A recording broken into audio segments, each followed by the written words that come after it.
आपण मानक आम ओडिया सब स्कूल पाठरे स्वागत करुअछि। बंधु विशेष भाव मु सेही भाई भौणी मानक स्वागत करुअछि जो भाई भौणी माने आम ओडिया सब स्कूल पाठरे सहयोग दौरान आम ओडिया सब स्कूल पाठ पढ़ुंट विशेष भाव से मु धन्यवाद दौर आम सही भाई भौणी मानक श्रोता मानक आम AWR तरफ अनुरोध करुछे जेपरिक आपण माने मध्य जो कार्य मु करुअछि सही कार्य आपण माने एही जो यूट्यूब माध्यम द्वारा जहाँ आम प्रचार करुछु एही लिंक गुड़ाक आपण मानक सांग बंधु मानक सहित बांटिबो बोले आमे आशा करुछु जेपरिक अधिक रु अधिक लोके आम एही ओडिया सब स्कूल पाठ देखि पारिबे बुझी पारिबे जेपरिक सही सदा प्रभु परमेश्वर को आचर्य कार्यक्रम विषय से माने शिखि पारिबे आ जेपरिक आमे एही जो 3 मासरे आलोचना करुछु विशेष भाव यात्रा पुस्तक आओ भिन्न भिन्न सप्ताह भिन्न भिन्न पाठ माध्यम आमे सही यात्रा पुस्तक अध्ययन करुअछु जेपरिक आम भाई भौणी माने भल भाव एही यात्रा पुस्तक बुझी पारिबे जेबे से माने यात्रा पुस्तक पढ़िबे सेते बेले एही सब स्कूल माध्यम द्वारा पाठ द्वारा से माने अधिक भाव ईश्वर को प्रेम ताहांक प्रजांक पाई जहाँ थिला ताहा विषय से माने शिखि पारिबे एथि कारणरू एडवेंटिस्ट वर्ल्ड रेडियो विशेष भाव ओडिया प्रोग्राम आमे प्रस्तुत करुछु जेपरिक जो भाई भौणी माने आम ओडिया सब स्कूल पाठ पाउ नाहांती से मानक पाए विशेष भाव मु पास्टर पूर्णचंद्र प्रति सप्ताह आपण मानक पाखरे एही सब स्कूल पाठ उपस्थापना करुछे जेहेतु मु चाहे कि से सुसमाचार जेते भाई भौणी माने एही पृथ्वी रे अछंती समस्ते से सुसमाचार जानन्तु जेपरिक जेबे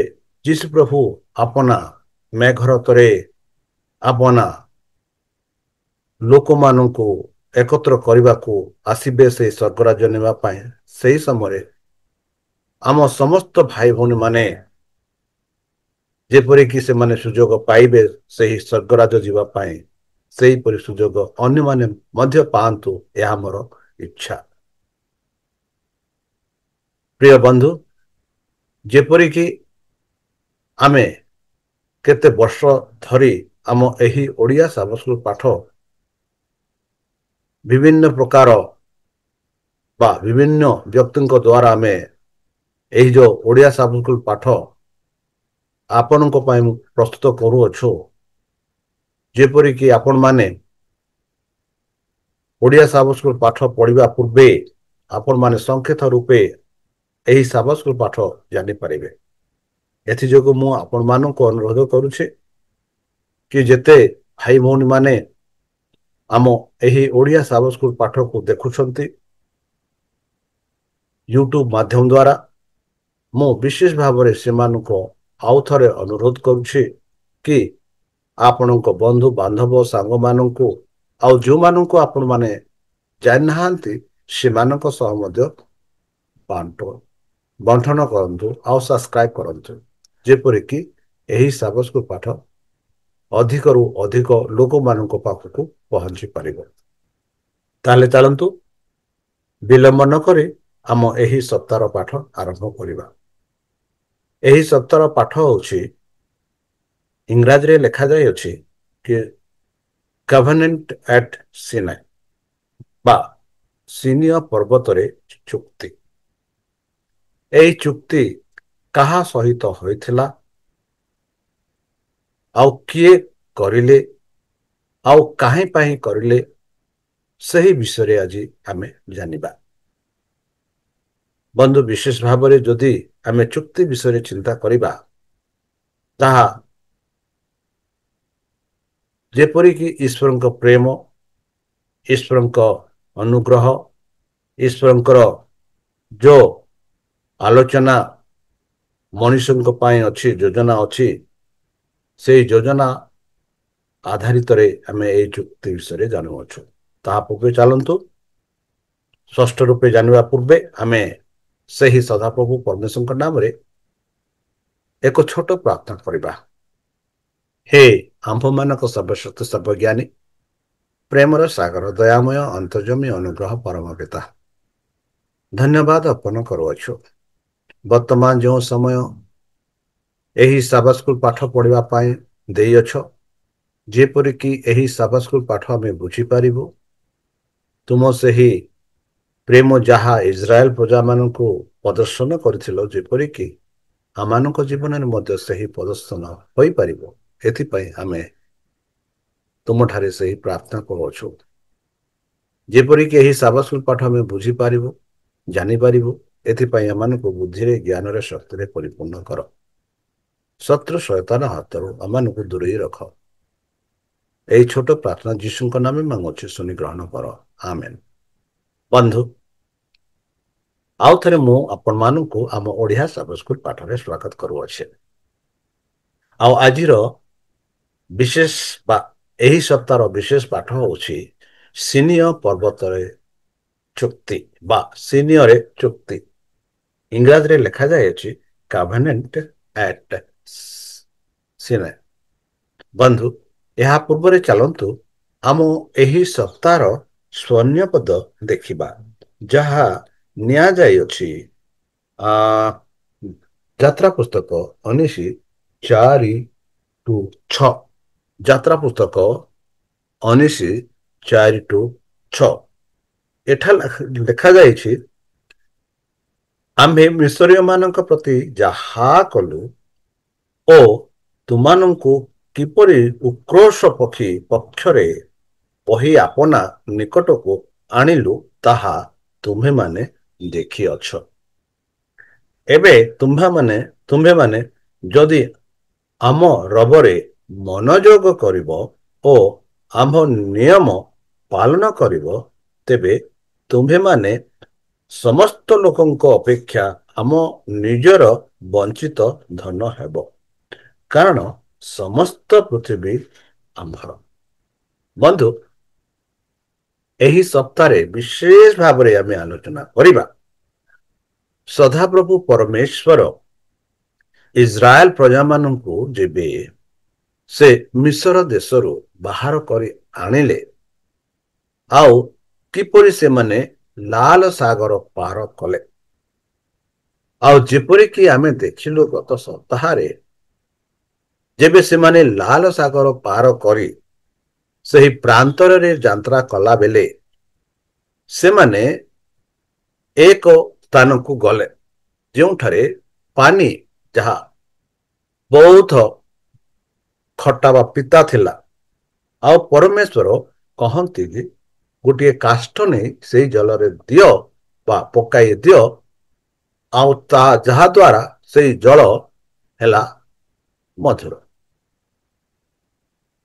ଦ୍ୱିତୀୟରେ ଆମେ ଦେଖିଲୁ କି ପରମେଶ୍ୱର ମୋଶଙ୍କୁ କହିଲେ କି ସେମାନଙ୍କୁ ସ୍ୱର୍ଗୀୟ ଆହାର ପ୍ରଦାନ କରାଗଲା, ଯାହା ଥିଲା ଦୂତମାନଙ୍କର ଆହାର, ଯାହାକୁ ଆମେ କହୁଅଛୁ ମାନା। ଆଉ ସେହି ମାନା ଦ୍ୱାରା ସେମାନଙ୍କୁ ଶିକ୍ଷା ଦେଇଥିଲେ ଯେ କିପରି ସେମାନେ ବିଶ୍ରାମ ବାର ବିଷୟରେ ଜାଣିପାରିବେ, କିପରି ସେମାନେ ବିଶ୍ରାମ ବାର ବିଷୟରେ ଜାଣିବେ ଆଉ ରଖିବେ। ଏହା ଶିଖାଇବା ପାଇଁ ସେମାନଙ୍କୁ 40 ବର୍ଷ ପରମେଶ୍ୱର ମାନା ଦ୍ୱାରା ସେମାନଙ୍କୁ ଶିଖାଇବେ।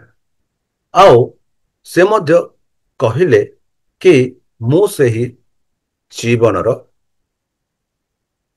ଜଳର ଜୀବନ, ତାହା ବିଷୟରେ ଆମେ ଦେଖିଲୁ। ଆଉ ଆଜି ଆମେ ବିଶେଷ ଭାବରେ ଦେଖୁଅଛୁ କି ଏହି ଯୋଉ ଇସ୍ରାଏଲ ପ୍ରଜାମାନଙ୍କ ସହ ପରମେଶ୍ୱର କିପରି ଚୁକ୍ତି କରନ୍ତି। ଯଦି ଆମେ ଚୁକ୍ତି ଯଦି କହିବା, ଇଂରାଜୀରେ ଆମେ କହୁଛୁ ଏଗ୍ରିମେଣ୍ଟ, ଯାହା ଦୁଇ ଜଣ ମଧ୍ୟସ୍ଥରେ ଏକ ଏଗ୍ରିମେଣ୍ଟ, ଯାହା ଆମେ ଚୁକ୍ତି କରୁ, ତାହା ହୋଇଥାଏ। ତାହା ହେଉଛି ପରମେଶ୍ୱର ଆଉ ଇସ୍ରାଏଲ ପ୍ରଜାମାନଙ୍କ ମଧ୍ୟରେ ଚୁକ୍ତି କିପରି ହୋଇଥିଲା ତାହା ବିଷୟରେ ଆମେ ଦେଖୁଅଛୁ। ଆଉ ଯେପରିକି ଆମ ସ୍ୱର୍ଣ୍ଣୀୟ ପଦରେ ଦେଖିଲୁ କି ପରମେଶ୍ୱର କହିଲେ ଏହିପରି ଯେପରି ତୁମମାନେ ମିଶ୍ର ଦେଶରୁ ବାହାର ହେଲା ବେଳେ ଉକ୍ରୋଶ ପକ୍ଷୀର ପକ୍ଷ ବହି ଆପଣା ନିକଟକୁ ଆଣିଲୁ। ଉକ୍ରୋଶ ପକ୍ଷୀ ଆପଣମାନେ ଦେଖିଥିବେ। ଆଉ ପରମେଶ୍ୱର କହନ୍ତି ଉକ୍ରୋଶ ପକ୍ଷୀ ପରି ମୁଁ ତୁମମାନଙ୍କୁ ସମସ୍ତ ପ୍ରକାର ବିପଦରୁ ରକ୍ଷା କରି ମୁଁ ବାହାରକୁ ଆଣିଲି। ଆଉ ଯଦି ତୁମମାନେ ମୋର ରବ ଶୁଣିବ, ମୋର ଆଜ୍ଞା ମାନିବ, ତେବେ ସେ କହନ୍ତି ତେବେ ତୁମ୍ଭେମାନେ ସମସ୍ତ ଲୋକଙ୍କ ଅପେକ୍ଷା ଆମ୍ଭ ନିଜର ବଞ୍ଚିତ ଧନ ହେବ। ବନ୍ଧୁ, ଏଠି ଇସ୍ରାଏଲ ପ୍ରଜାମାନଙ୍କୁ ପରମେଶ୍ୱର କହନ୍ତି କି ଏହି ସବୁ ଯୋଉ କଥା ମୁଁ କହିଲି,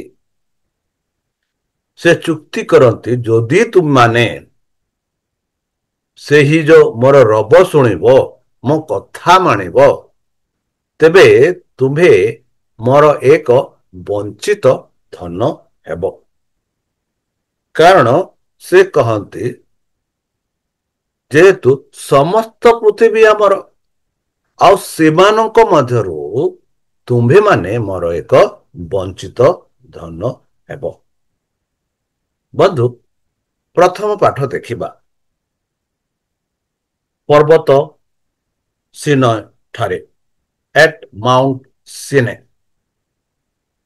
ଯାତ୍ରା ପୁସ୍ତକ 19:1-8 ପର୍ଯ୍ୟନ୍ତ ଯଦି ପଢିବା, ସେଠି ଆମେ ଦେଖୁଛୁ ଏହିପରି କି ଏଠି ଦେଖୁଛୁ କି ମିଶ୍ର ଦେଶରୁ ଇସ୍ରାଏଲ ସନ୍ତାନଗଣ ବାହାର ହେବାର ଦ୍ୱିତୀୟ ମାସର ପ୍ରଥମ ଦିନରେ ସେମାନେ ସିନିୟ ପ୍ରାନ୍ତରେ ଉପସ୍ଥିତ ହେଲେ। କୋଉଠି ଉପସ୍ଥିତ ହେଲେ? ସିନିୟ ପ୍ରାନ୍ତରେ ସେମାନେ ଉପସ୍ଥିତ ହେଲେ। ସେମାନେ ରଫିଦିମ ଠାରୁ ଯାତ୍ରା କରି ସିନିୟ ପ୍ରାନ୍ତରେ ଉପସ୍ଥିତ ହୁଅନ୍ତେ ସେହି ପ୍ରାନ୍ତରେ ଛାଉଣି ସ୍ଥାପନ କଲେ। ସେହି ପ୍ରାନ୍ତରେ, ସିନିୟ ପ୍ରାନ୍ତରେ ସେମାନେ ଛାଉଣି ଉପସ୍ଥାପନ କଲେ, ଯାହା ଆମେ କହୁଛୁ ତମ୍ବୁ ବା ଟେଣ୍ଟ। ସେହି ସ୍ଥାନରେ ସେମାନେ ଉପସ୍ଥିତ କଲେ। ଇସ୍ରାଏଲ ସେହି ସ୍ଥାନରେ ପର୍ବତ ସମ୍ମୁଖରେ ଛାଉଣି ସ୍ଥାପନ କଲେ, ମାନେ ସମ୍ମୁଖରେ ପର୍ବତ ଅଛି, ତା ସମ୍ମୁଖରେ ଇସ୍ରାଏଲ ପ୍ରଜାମାନେ ଛାଉଣି ସ୍ଥାପିତ କଲେ। ଏଥିଉତ୍ତାରେ ମୋଶା ପରମେଶ୍ୱରଙ୍କ ନିକଟକୁ ଆହରଣ କରନ୍ତେ ସଦାପ୍ରଭୁ ପର୍ବତରୁ ତାଙ୍କୁ ଡାକି କହିଲେ। ଯେବେ ସେମାନେ ଛାଉଣି ସ୍ଥାପନ କଲେ, ତାପରେ ଆମେ ଦେଖୁଛୁ ସଦାପ୍ରଭୁ ଆସନ୍ତି, ଆରୋହଣ ମାନେ ଆସନ୍ତି, ଆଉ କାହାକୁ ଡାକନ୍ତି? ମୋଶାକୁ ଡାକିଲେ। ଆଉ ସେ କହିଲେ, ସେ କଣ କହିଲେ? ତୁମ୍ଭେ ଯାକୁବ ବଂଶକୁ ଏହି କଥା କୁହ ଓ ଇସ୍ରାଏଲ ସନ୍ତାନମାନଙ୍କୁ ଏହା ଜଣାଅ। ଯାକୁବ ସନ୍ତାନ ମାନଙ୍କୁ ଏହି କଥା କୁହ ଆଉ ଇସ୍ରାଏଲ ସନ୍ତାନମାନଙ୍କୁ ଏହି କଥା ଜଣାଅ। ଆଉ ସେଇ କଥା କଣ ଥିଲା? ଯାହାକି ଆମେ ସୈନ୍ୟ ପଦରେ ଆମେ ଦେଖିଲୁ। ସେ ସୈନ୍ୟ ପଦରେ ଆମେ କଣ ଦେଖିଲୁ? କି କିପରି ମିଶ୍ରୀୟ ମାନଙ୍କ ଠାରୁ ସେହି ଉକ୍ରୋଶ ପକ୍ଷୀ ପରି ମୁଁ ଆପଣା ପକ୍ଷରେ ରଖି ସେମାନଙ୍କୁ ସେହି ମିଶ୍ର ମିଶ୍ରୀୟ ମାନଙ୍କ ବିପଦରୁ ଦାସତ୍ୱରୁ ବାହାର କରି ଆଣିଲି। ଆଉ ଯେବେ ସେମାନେ ମୋର ରବ ଶୁଣିବେ, ସେମାନଙ୍କୁ ମୋର ଏକ ବଞ୍ଚିତ ଧନ କରିବେ। କାରଣ ଏହା ଭାବିବାକୁ ହେବ ନାହିଁ ଖାଲି ଇସ୍ରାଏଲ ମାନେ ହିଁ ପରମେଶ୍ୱରଙ୍କୁ କଲେ। ସେ କହନ୍ତି କି ସାରା ପୃଥିବୀ ମୋର। ମାତ୍ର ଏହି ଯୋଉ ସାରା ପୃଥିବୀ ଠାରୁ ଇସ୍ରାଏଲ ପ୍ରଜାମାନଙ୍କୁ ମୁଁ ଏକ ବଞ୍ଚିତ ଧନ ରୂପେ ବାଛିଲି। ଏବେ ତୁମାନେ ଯଦି ଆମର ରବରେ ମନୋଯୋଗ କରିବ, ତେବେ ଆମ ନିୟମ ପାଳନ କରିବ। ପରମେଶ୍ୱର କହିଲେ, ଯଦି ବର୍ତ୍ତମାନ ମୋର ରବ ଶୁଣିବ, ତେବେ ମନୋଯୋଗ ଦେବ, ତାହେଲେ ମୋର ନିୟମ ତୁମାନେ ପାଳନ କରିବ। ତେବେ ତୁମେମାନେ ସମସ୍ତ ଲୋକଙ୍କ ଅପେକ୍ଷା ଆମ ନିଜର ସଞ୍ଚିତ ଧନ ହେବ, କାରଣ ସମସ୍ତ ପୃଥିବୀ ଆମର। ପୁଣି ତୁମେମାନେ ଆମ୍ଭ ନିମନ୍ତେ ଯାଜକ ମାନଙ୍କ ଏକ ରାଜବଂଶ ଓ ଏକ ପବିତ୍ର ଗୋଷ୍ଠୀ ହେବ। ଏହି ସବୁ କଥା ତୁମେ ଇସ୍ରାଏଲ ସନ୍ତାନକୁ କୁହ ବୋଲି ପରମେଶ୍ୱର ମୋସାକୁ କହନ୍ତି। କଣ କହନ୍ତି? ଯଦି ମୋର ରବ ଶୁଣିବ, ମୋ କଥା ମାନିବ, ମୋ ଆଜ୍ଞା ପାଳନ କରିବ, ତେବେ ଏହି ଯୋଉ ସାରା ପୃଥିବୀରେ ତୁମାନେ କଣ ହେବ? ଦୁଇଟା ଜିନିଷ କହନ୍ତି, ରାଜବଂଶ ମାନେ ରାଜା, ଆଉ ରାଜବଂଶ ହେବେ। ତୃତୀୟରେ ସେମାନେ ଏକ ପବିତ୍ର ଗୋଷ୍ଠୀ ହେବେ। ପବିତ୍ର ଗୋଷ୍ଠୀ ମାନେ ଯେଉଁ ଲୋକମାନେ ପବିତ୍ର କାର୍ଯ୍ୟ କରନ୍ତି, ପରମେଶ୍ୱରଙ୍କୁ ବିଶ୍ୱାସ କରନ୍ତି, ମନ୍ଦ କାମ କରନ୍ତି ନାହିଁ, ପରମେଶ୍ୱରଙ୍କ ଦୃଷ୍ଟିରେ ସେମାନେ ପବିତ୍ର ଲୋକ ହେବେ। ଆଉ ପରମେଶ୍ୱର କହନ୍ତି କି ତୁମ୍ଭେମାନେ କଣ ହେବ? ରାଜା ହେବ। ତୁମାନେ ଏକ ପବିତ୍ର ଗୋଷ୍ଠୀ ହେବ। ଆଉ ଏହି ସବୁ କଥା ତମେ ମୋସାକୁ, ତମେ ଲୋକମାନଙ୍କୁ କୁହ ବୋଲି ପରମେଶ୍ୱର ମୋସାକୁ କହିଲେ। ତ ମୋସା ଆସି ଲୋକମାନଙ୍କର ପ୍ରାଚୀନ ବର୍ଗକୁ ଡକାଇ ସଦାପ୍ରଭୁଙ୍କ ଦ୍ୱାରା ଆଦେଶ ପ୍ରାପ୍ତ ଏହି ସବୁ କଥା ସେମାନଙ୍କ ଅଗ୍ରସ୍ତେ ପ୍ରସ୍ତାବ କଲେ। ତହିଁରେ ସମସ୍ତ ଲୋକ ଏକ ସଙ୍ଗରେ ଅଙ୍ଗୀକାର କରି କହିଲେ, ସଦାପ୍ରଭୁ ଯେଉଁ କଥା କହୁଅଛନ୍ତି ତାହା ସବୁ ଆମ୍ଭେମାନେ କରିବା। ସେତେବେଳେ ମୋସା ସଦାପ୍ରଭୁଙ୍କ ନିକଟରେ ଲୋକମାନଙ୍କ କଥା ଜଣାଇଲେ। ତହୁଁ ସଦାପ୍ରଭୁ ମୋସାଙ୍କୁ କହିଲେ, ଦେଖ, ଆମ୍ଭେ ତୁମ୍ଭ ସହିତ କଥା କହିବା ସମୟରେ ଲୋକମାନେ ଯେପରି ତାହା ଶୁଣି ପାରିବେ ମଧ୍ୟ ତୁମେମାନେ ସର୍ବଦା ବିଶ୍ୱାସ କରିବେ, ଏଥିପାଇଁ ଆମ୍ଭେ ନିବିଡ଼ ମେଘରେ ତୁମ ନିକଟକୁ ଆସୁଅଛୁ।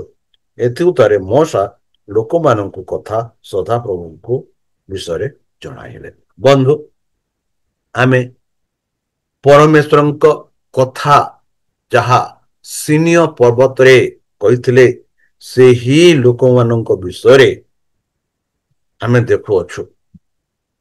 ଯେପରି ସଦାପ୍ରଭୁ ପରମେଶ୍ୱର ଇସ୍ରାଏଲ ପ୍ରଜାମାନଙ୍କୁ ସେହି ମିଶ୍ର ଦେଶରୁ ବାହାର କରି ଆଣିଲେ, ଆଉ ସେମାନଙ୍କୁ ଯେପରିକି ତାହାଙ୍କ 10 ଆଜ୍ଞା ଦେବେ, ସେହି ସିନିୟ ପର୍ବତରେ ସେ କହିଲେ। ଯେବେ ଆମେ କହୁଛୁ ସିନିୟ ପର୍ବତ, ଏହା ପ୍ରାୟ 2255 ମିଟର ଉପରେ, ଯାହାକି ଜେବଲ ମୋସା ଯାହା ଆମେ ପାଉଛୁ ସେଇ ସେତେ ଉଚ୍ଚରେ ଅଛି।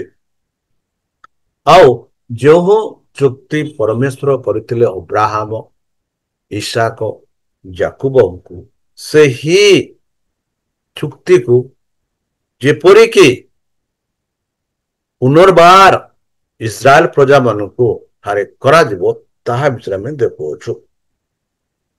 ବନ୍ଧୁ, ଆମେ ଯେପରି 2 ମାସ ପରେ ଇସ୍ରାଏଲ ପ୍ରଜାମାନେ ଯାତ୍ରା କଲା ପରେ ସେମାନେ ସେହି ସିନିୟ ପର୍ବତକୁ ପହଞ୍ଚିଲେ, ଯାହା ଆମେ ବର୍ତ୍ତମାନ ଯାତ୍ରା ପୁସ୍ତକ 19:1 ଦେଖିଲୁ।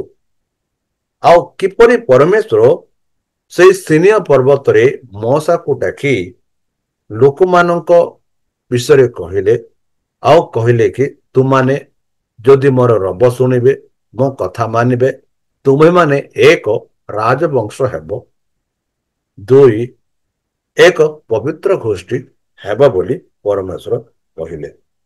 ବନ୍ଧୁ, ଯେବେ ଆମେ ପବିତ୍ରତା ବିଷୟରେ କଥାବାର୍ତ୍ତା ହଉ, ଏହା ମାନେ ଆମେ ନିଜକୁ ପରମେଶ୍ୱରଙ୍କ ଠାରେ ସମର୍ପିତ କରୁଅଛୁ। ମାନେ ସେମାନେ ଥିଲେ ଈଶ୍ୱରଙ୍କର ସମ୍ପତ୍ତି, ଯାହା ଆମେ ଦେଖିଅଛୁ କି ସଞ୍ଚିତ ଧନ। ଇସ୍ରାଏଲ ପ୍ରଜାମାନେ ପରମେଶ୍ୱରଙ୍କ ସମ୍ମୁଖରେ ପରମେଶ୍ୱରଙ୍କ ସଞ୍ଚିତ ଧନ ବୋଲି ଆମେ ଦେଖୁଅଛୁ। ଆଉ ସେମାନଙ୍କୁ ମଧ୍ୟ ପରମେଶ୍ୱର କହିଲେ କି ସାରା ପୃଥିବୀ ମୋର, ମାତ୍ର ସେହି ପୃଥିବୀ ମଧ୍ୟରେ ତୁମମାନଙ୍କୁ ମୁଁ ବାଛିଲି ଏକ ସଞ୍ଚିତ ଧନ ରୂପେ। ଆଉ ଏଥି କାରଣରୁ ଯଦି ତୁମେ ମୋର କଥା ମାନିବ, ମୋର ରବ ଶୁଣିବ, ମୋର ଆଜ୍ଞା ମାନିବ, ତେବେ ତୁମେମାନେ କଣ ହେବ? ଏକ ରାଜବଂଶ, ଦୁଇ ଏକ ପବିତ୍ର ଗୋଷ୍ଠୀ ହେବ। ଯେପରିକି ପବିତ୍ର ମାନେ କଣ? ଏକ ନିଜକୁ ସମର୍ପିତ କରିବା। ତାହେଲେ ଏଇ ଯୋଉ ଗୋଷ୍ଠୀ ପାଇଁ ନିଜକୁ, ଏଇ ଯୋଉ ଉପହାର ପାଇଁ ନିଜକୁ ପ୍ରସ୍ତୁତ କରିବାକୁ ପଡ଼ିବ।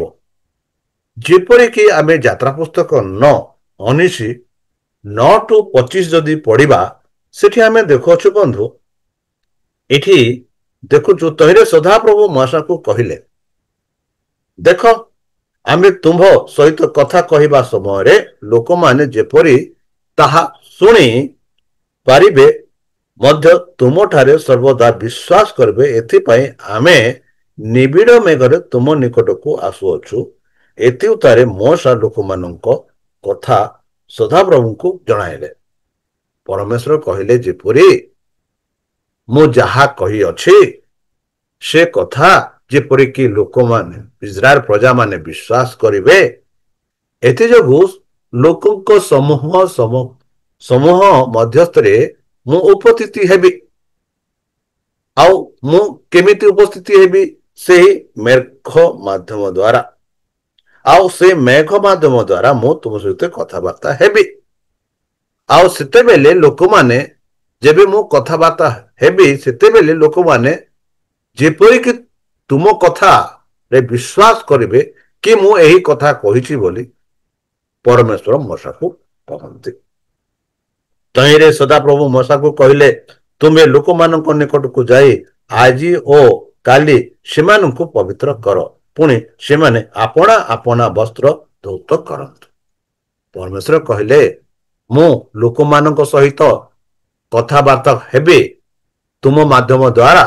ଏଥି କାରଣରୁ ତୁମେ ଯାଅ, ଲୋକମାନଙ୍କୁ ନିଜ ନିଜକୁ ପବିତ୍ର ହେବା ପାଇଁ କୁହ। ଆଉ ଯେଉଁ ବସ୍ତ୍ର ସେମାନେ ପିନ୍ଧନ୍ତି, ସେଇ ବସ୍ତ୍ରକୁ ସଫା କର, ଆଉ ସେ ସଫା କରି ପିନ୍ଧନ୍ତୁ। ଓ ଦ୍ୱିତୀୟ ଦିନ ନିମନ୍ତେ ସମସ୍ତେ ପ୍ରସ୍ତୁତ ହୁଅନ୍ତୁ, କାରଣ ଦ୍ୱିତୀୟ ଦିନରେ ସଦାପ୍ରଭୁ ସମସ୍ତ ଲୋକଙ୍କ ସାକ୍ଷାତରେ ସିୟନ ପର୍ବତ ଉପରକୁ ଓହ୍ଲାଇ ଆସିବେ। କି ପରମେଶ୍ୱର କହିଲେ, ମୁଁ ଦ୍ୱିତୀୟ ଦିନରେ ମୁଁ ସେହି ସିୟନ ପର୍ବତକୁ ଓହ୍ଲାଇ ଆସିବି। ଆଉ ଏଥି କାରଣରୁ ତୁମେ ଯାଅ, ଲୋକମାନଙ୍କୁ ପ୍ରସ୍ତୁତ କର, ଯେପରିକି ସେମାନେ ନିଜେ ନିଜେ ପବିତ୍ର କରିପାରିବେ, ଶୁଦ୍ଧ ହୋଇପାରିବେ। ମାନେ ଯାହା ଯାହା ପାପ କାମ କରୁଥିଲେ ସେହି ପାପ କାମ ଛାଡ଼ିଦେବେ, ଆଉ ନିଜ ବସ୍ତ୍ରକୁ ଧୋଇବେ। ତାପରେ ସେହି ପର୍ବତ ସନ୍ନିକଟରେ ସେମାନେ ସେଟା ହେବେ। ଆଉ ସେହି ପର୍ବତକୁ ମୁଁ ମେଘ ସ୍ୱରୂପରେ ଓହ୍ଲେଇ ଆସିବି। ଏହେତୁ ତୁମେ ଲୋକମାନଙ୍କୁ ଚତୁର୍ଥ ଦିଗରେ ସୀମା ନିରୂପଣ କରି ଏହି କଥା କୁହ, ତୁମେମାନେ ପର୍ବତାରୋହଣ ଓ ତହିଁର ସୀମା ସ୍ପର୍ଶ କରିବାକୁ ସାବଧାନ ହୁଅ। ଯେ କେହି ପର୍ବତ ସ୍ପର୍ଶ କରିବ ସେ ଅବଶ୍ୟ ହତ ହେବେ। ମାନେ ପରମେଶ୍ୱର ମଧ୍ୟ ଏମିତି ଆଦେଶ ଦେଲେ ଯେ କି ଯେଉଁ ପର୍ବତ ଉପରେ ମୁଁ ଓହ୍ଲେଇବି, ସେଇ ପର୍ବତ ଯୋଉ ତାର ସୀମା ଯୋଉଟା ଅଛି ସେଇ ସୀମାକୁ ତମେ ଏକ କର, ମାନେ ଏମିତି ସୀମା ରଖ ଯେପରିକି ଲୋକମାନେ ସେଇ ପର୍ବତ ପାଖକୁ ନ ଆସନ୍ତୁ, ଯଦି ଆସିବେ ସେମାନେ ନିଶ୍ଚିତ ରୂପେ ମରିଯିବେ।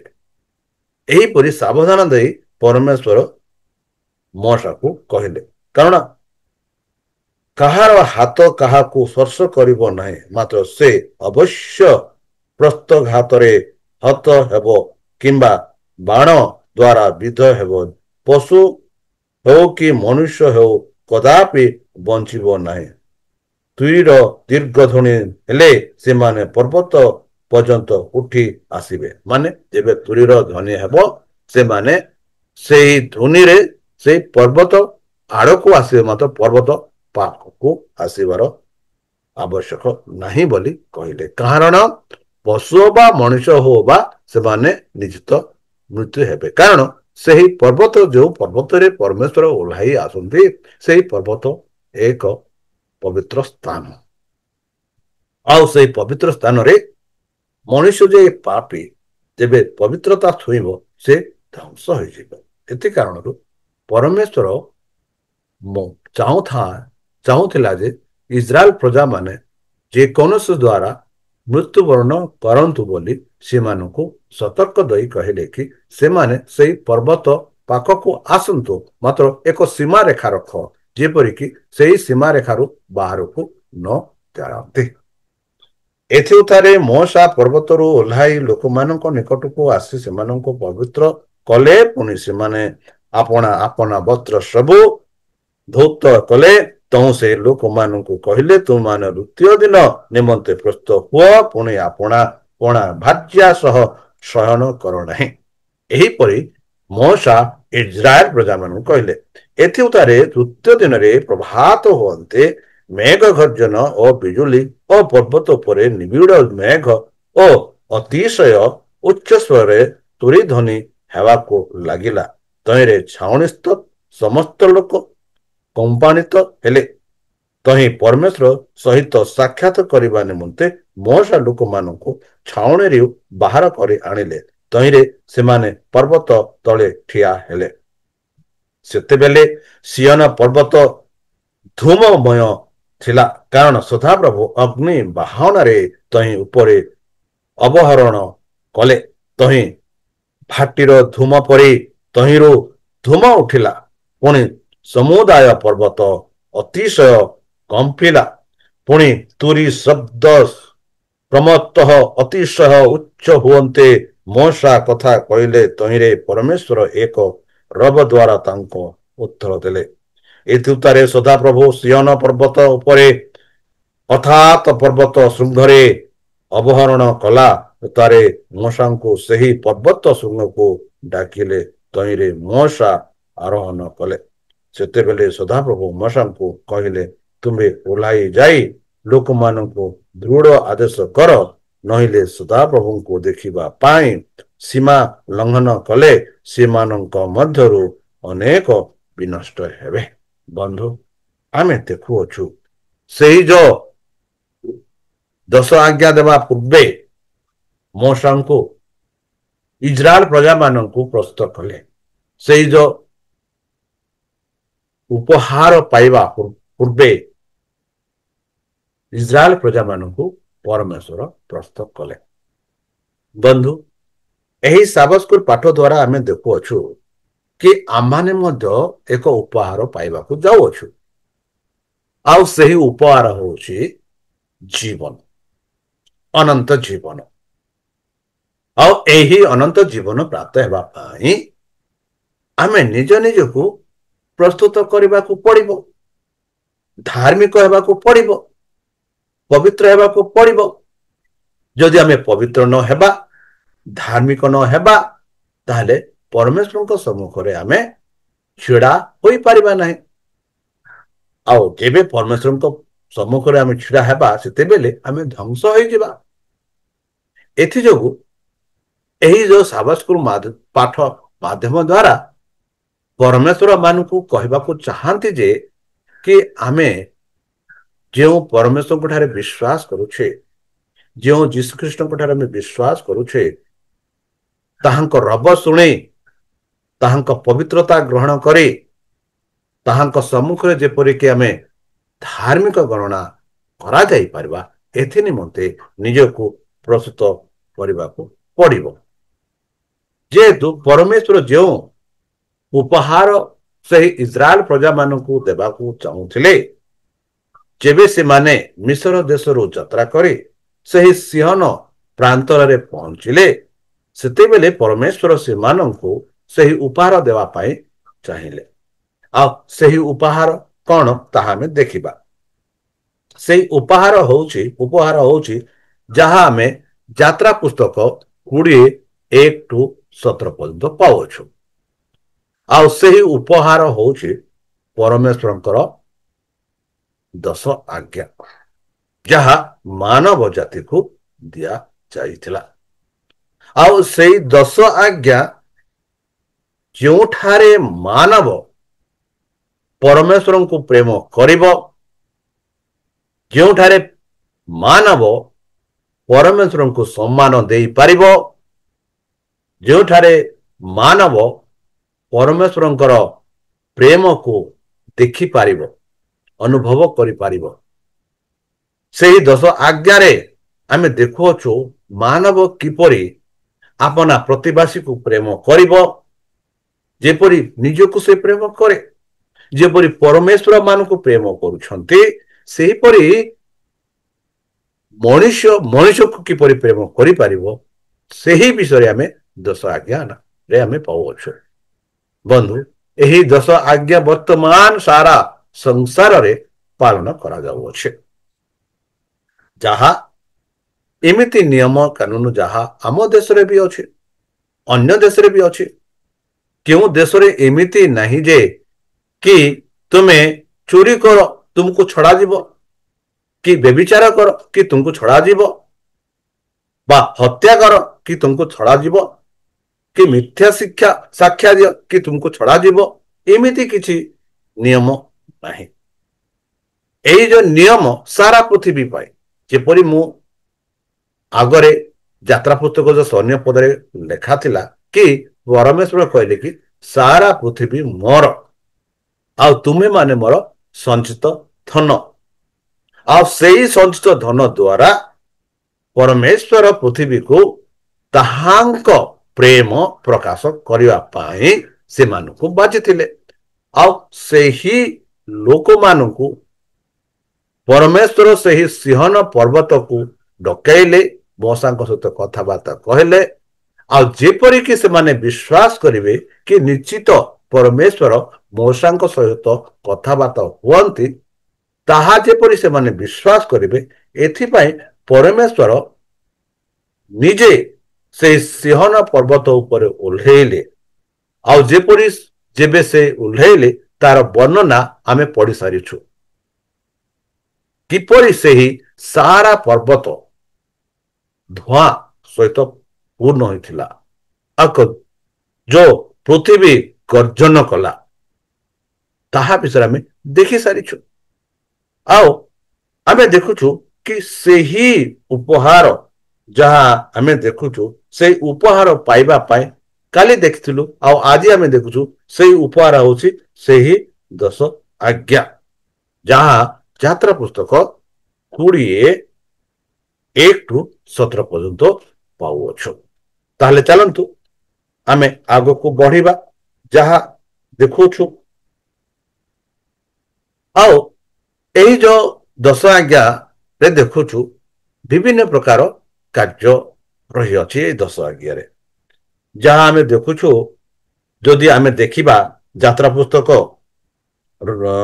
20:1-17 ଆମେ ଦେଖି ସାରିଛୁ, ଯଦି ପଢିବା ସେଠି ଆମେ ବିଭିନ୍ନ ପ୍ରକାର କାର୍ଯ୍ୟ ପାଉଛୁ। ଏଥି କାରଣରୁ ଆମେ ଦେଖୁଛୁ ପାଉଲ ଲେଖନ୍ତି କି ବ୍ୟବସ୍ଥା ହେଉଛି ପବିତ୍ର ଆଉ ଧାର୍ମିକ ଓ ଧର୍ମ। ରୋମିଓ 7:17-12 ସେ କହନ୍ତି। ଆଉ ଏଇ ଯୋଉ ଧର୍ମଶାସ୍ତ୍ର ହଉଛି ଏକ जहां में कहूँ पॉजिटिव के हमें the law of God seen very positive light माने ईश्वरंकर व्यवस्था जहाँकि सकारात्मक रूप से देखाऊे जहाँ माथ्यू 5:17-18 और जहन 14:15 एमती अनेक पदरे आम देखुचु कि ईश्वर व्यवस्था हूँ पवित्र भल धार्मिक आम दुई प्रकार आम देखु प्रथम हूँ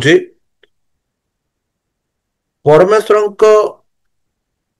दश आज्ञा एक पाचुरी स्वरूप जेपरिक आमे पाप न माने पाप भितर न प्रवेश करू पाप दूर रही पारिबा एबरी जेपरिक जीवन पाचुरी दश आज्ञा हूँ जीवन पाचुरी जेपरिक यही पाचुरी जदि आम पार करवा तेबे आम विपद पड़ुअछु बंधु आम घर चारिपटे आम पाचुरी दे था कहीं दे था जेपरिक जेकोसी पशु आसी आम घरे प्रवेश न करू बोली आम करपरी दश आज्ञा हूँ एक पाचुरी जेपरिक आम जीवन अनंत जीवन प्राप्त हो पार दुई ये जो दश आज्ञा दर्शाऊँ कि आमर पाप क्षमा करने आउ से पाप के क्षमा कर क्या द्वारा क्षमा पाचु आम जीशु कृष्ण द्वारा जेपरी आम देखुचु शैतान दाबी कला कि दश ईश्वर आज्ञा कहीं भी मानि पारे ना आओ जीशु कृष्ण ही पृथ्वी को आसिले देशी से ही दश आज्ञा मानिले आउ किछि पाप कले नहीं आओ से पाप कले नहीं से जो जीशु कृष्ण आम पाप क्षमा कर अधिकार अच्छे तार से प्रभु से पाप क्षमा करपारती एथि आम देखुचु कि आम जीवन रे किपरि परिवर्तन हेबो ताहापाई दश आज्ञा दिया जाइछि साधु पाल लेखन्तु द्वितीय करन्ती 5:17 प्रथम जहन 1:7-9 आम पाउछु आमानंकु एक सुरक्षा रूपे पढ़ाई निये सेहीपरि याकूब 1:23-25 आम देखुछु कि आम किपरि एक दर्पण रूपे देखुअछु जदि आम दर्पण को देखु बंधु दर्पण रे देखिला बेले जदि आम आखिरे किछि अछि बा आम कपड़ा रे किछि लागिछि बा आम चेहरा रे किछि होइछि ताहा दर्पण काढ़ी दिया नहीं मात्र दर्पण आम को देखाई दिए कि यही सब तुम ठारे अच्छे माने यही दश आज्ञा मान को एमती परि प्रकाश करे कि तुम यही परि पाप काम करुअछ आउ सेही पाप काम उद्धार पाई पारिबो जेबे तुम जीशु ख्रीष्ट ठारे विश्वास करुछ जेहेतु जीशु ख्रीष्ट आम पाई क्रूसरे मृत्युवरण होइछन्ति आउ दश आज्ञा सेही क्षमा प्राप्त हेबा पाई एक रास्ता देखाऊ अच्छे जेपरिक आम जीशु ख्रीष्ट पाखक जाई पारिबा आम पाप को स्वीकार करिबा जेबे जीशु ख्रीष्ट आम को क्षमा कर दे पारिबो आओ शेष आम देखुचु ईश्वर व्यवस्था हेउछि एक प्रतिज्ञा स्वरूप आम समस्त ईश्वर व्यवस्था एक प्रतिज्ञा स्वरूप रोमी 3:20-23 जदि आम पढ़ा सेठी एक कथा लेखा जाइछि दाबारिम यह वर्णना करे जे सेही दश आज्ञा जहा यात्रा पुस्तक 20 रे देखलु आ सेही दश आज्ञा मध्य आम पाउछु यात्रा पुस्तक 34-28 रे आउ द्वितीय विवरण 4:13 रे आउ द्वितीय विवरणी 10:4 रे जार प्रकृत भाषा रे होछि दश आज्ञा बा आज्ञा माने प्रतिज्ञा प्रथम राजावली 8:56 द्वितीय वंशावली 1:9 ନେହେମିୟ 5:12 ଏମିତି ଅନେକ ପଦ ଅଛି ଯେଉଁଠାରେ ଅନୁବାଦ କରାଯାଇଛି ଏହି ପଦକୁ କି ଏହା ଏକ ପ୍ରତିଜ୍ଞା। 10 ଆଜ୍ଞା ହେଉଛି ଏକ ପ୍ରତିଜ୍ଞା। ସେହିପରି ସାଧୁ ପାଉଲ ରୋମିଓ 10:4ରେ ଲେଖନ୍ତି, ସେ ବୁଝନ୍ତି ଯେ ଏହି କଥାଟା ହଉଛି ଯେ ଖ୍ରୀଷ୍ଟ ଏହି 10 ଆଜ୍ଞାର ଶେଷ କାର୍ୟ, ମାନେ ଖ୍ରୀଷ୍ଟ ହିଁ 10 ଆଜ୍ଞା। ସେ କହନ୍ତି ଖ୍ରୀଷ୍ଟ Christ is the tolos of the law, but not the sense that Christ obrogate the law or does away the law। ମାନେ ଖ୍ରୀଷ୍ଟ ହିଁ ସେହି 10 ଆଜ୍ଞା ଦେଇଛନ୍ତି। ଏହା ମାନେ ନୁହେଁ ଯେ ଖ୍ରୀଷ୍ଟ ସେହି 10 ଆଜ୍ଞାକୁ ଛାଡ଼ି ଦେଇଛନ୍ତି, ଯେପରିକି ଅଧିକାଂଶ ଲୋକ କହନ୍ତି ଯେବେ ଯୀଶୁ ଖ୍ରୀଷ୍ଟ କୃଷରେ ତ ହେଲେ ଏହି 10 ଆଜ୍ଞା ସେଇ କୃଷରେ ଟଙ୍ଗାଇ ଦେଲେ ବୋଲି। ମାତ୍ର ଏହା ନୁହଁ, ମାତ୍ର ଖ୍ରୀଷ୍ଟ ହିଁ ସେହି 10 ଆଜ୍ଞା ଦେଲେ ଆଉ ମାନିଲେ। ଆଉ ଏଥି କାରଣ କହିଲେ ଯୀଶୁଖ୍ରୀଷ୍ଟ କହିଲେ, ମୁଁ ଏହି ପୃଥିବୀକୁ ଆସିଛି ବ୍ୟବସ୍ଥା କି ଶାସ୍ତ୍ର ଲୋପ କରିବା ପାଇଁ ନାହିଁ, ମାତ୍ର ବରଂ ମୁଁ ପୂର୍ଣ୍ଣ କରିବା ପାଇଁ ଆସିଛି ବୋଲି ସେ କହିଲେ। ଆଉ ଏହା ହଉଛି ଖ୍ରୀଷ୍ଟଙ୍କର ଏକ ପ୍ରତିଜ୍ଞା। ପାଉଲ କହନ୍ତି କି ଏଇ ଯୋଉ 10 ଆଜ୍ଞା ହଉଛି ଏକ ମୁଖ୍ୟତା, ଯାହା ଦ୍ୱାରା ତାହାଙ୍କର ଯେଉଁ ଅଧିକାର ଅଛି ତାହା ଆମେ ପ୍ରାପ୍ତ କରୁଅଛୁ, ଯାହା ରୋମିଓ 3:31, ପ୍ରଥମ କରନ୍ତି 7:19 ଆଉ ଗାଲାତି 5:6ରେ ଦେଖୁଛୁ କି ଏହା ହଉଛି ଖ୍ରୀଷ୍ଟଙ୍କର ଏକ, ଯାହା ଆମେ କହୁଛୁ କେନ୍ଦ୍ରବିନ୍ଦୁ, ତାଙ୍କ ଅଧୀନର ରାଜତ୍ୱର କେନ୍ଦ୍ରବିନ୍ଦୁ ବ୍ୟବସ୍ଥା। ପରମେଶ୍ୱର ବିଚାର କରିବେ ଆମମାନଙ୍କୁ ଏହି ବ୍ୟବସ୍ଥା ଦ୍ୱାରା। ନ୍ୟାୟ ପ୍ରାପ୍ତ ଆମେ କରିପାରିବା ଯେବେ ଆମେ ଏହି ବ୍ୟବସ୍ଥା ତାଙ୍କ ରବ ଶୁଣିବା। ଯେପରି ଇସ୍ରାଏଲ ପ୍ରଜାମାନଙ୍କୁ ପରମେଶ୍ୱର କହିଲେ, ଯେବେ ତୁମେ ମୋର ରବ ଶୁଣିବ ଆଉ ମୋ ଆଜ୍ଞା ପାଳନ କରିବ, ତେବେ ତୁମାନେ କଣ ହେବ? ଏକ ରାଜବଂଶ ଓ ଧାର୍ମିକ ଗୋଷ୍ଠୀ ହେବ ବୋଲି, ପବିତ୍ର ଗୋଷ୍ଠୀ ହେବ ବୋଲି କହିଲେ। ମାନେ ସେହି ପବିତ୍ର ଗୋଷ୍ଠୀ ଆମେ ହୋଇପାରିବା ଯେବେ ପରମେଶ୍ୱରଙ୍କ ଧାର୍ମିକତା ପାଇଁ ଆମେ ସେହି 10 ଆଜ୍ଞା ପାଳନ କରିବ। ଯେହେତୁ ଏଇ ଯୋଉ 10 ଆଜ୍ଞା ଆମମାନଙ୍କୁ ସେହି ପବିତ୍ର ଆଡକୁ କଢାଇ ନିଏ, ଯେପରିକି ଆମେ ପାପ ନ କରୁ ଆଉ ଯେପରିକି ଆମେ ପରମେଶ୍ୱରଙ୍କ ରାଜ୍ୟରେ ପ୍ରବେଶ କରିପାରିବା।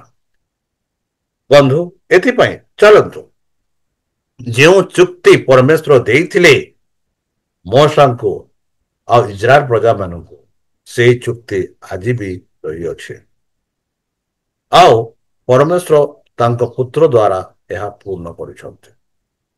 ଆଉ ଆମର କର୍ତ୍ତବ୍ୟ ହଉଛି ତାଙ୍କ ପୁତ୍ର ଠାରେ ଆମେ ଯେପରି ଏହି ଚୁକ୍ତି ମାନି, ଏହି ଆଜ୍ଞା ମାନି ଆମେ ତାହାଙ୍କ ଠାରେ ପାପ କ୍ଷମା ପ୍ରାପ୍ତ ହୋଇପାରିବା ଆଉ ଆମେ ଯେପରିକି ପିତା ପରମେଶ୍ୱରଙ୍କ ସମ୍ମୁଖରେ ନିଜେ ଛିଡା ହେଇପାରିବା। ତାହେଲେ ଚାଲନ୍ତୁ ନିଜକୁ ସମର୍ପଣ କରି ତାହାଙ୍କ ମଧୁର ନାମରେ ଆମେ ପ୍ରାର୍ଥନା ଅର୍ପଣ କରିବା। ହେ ଆମ୍ଭମାନଙ୍କ ସ୍ୱର୍ଗତ ପିତା, ଧନ୍ୟବାଦ ଅର୍ପଣ କରୁଅଛୁ ବର୍ତ୍ତମାନ ଯେଉଁ ବାକ୍ୟ ତୁମ ସେହି ସବସ୍କୁଲ ପାଠ ଦ୍ୱାରା ପଢିଲୁ, ଯେପରିକି ଆମେ ସେହି ବାକ୍ୟ ଅନୁସାରେ ଆମେ ଚାଲିପାରିବୁ, ସେଥିପାଇଁ ଏମାନଙ୍କୁ ବୁଦ୍ଧିରେ, ଜ୍ଞାନରେ, ଶକ୍ତିରେ ପରିପୂର୍ଣ୍ଣ କର। ଆମ ପାପ ସବୁ ତୁମ ସେହି ବହୁମୂଲ୍ୟ ରକ୍ତରେ ପରିଷ୍କାର ରୂପେ ଧୋଇ ଦିଅ। ଆଉ ପରିଶେଷ ଯେବେ ତୁମେ ତୁମ ସେହି ସହସ୍ର ଦୂତଙ୍କ ସହ ଆସିବେ, ସେତେବେଳେ ଆମମାନଙ୍କୁ ଏକ ବାସସ୍ଥାନ ଦିଅ ବୋଲି ତ୍ରାଣକର୍ତ୍ତା ପ୍ରଭୁ ଯୀଶୁଙ୍କ ମଧୁରମୟ ନାମରେ ଏହି ଛୋଟ ବିକ୍ଷମ ଅଛି ଶୁଣି ଗ୍ରହଣ କର। ଆମେନ୍।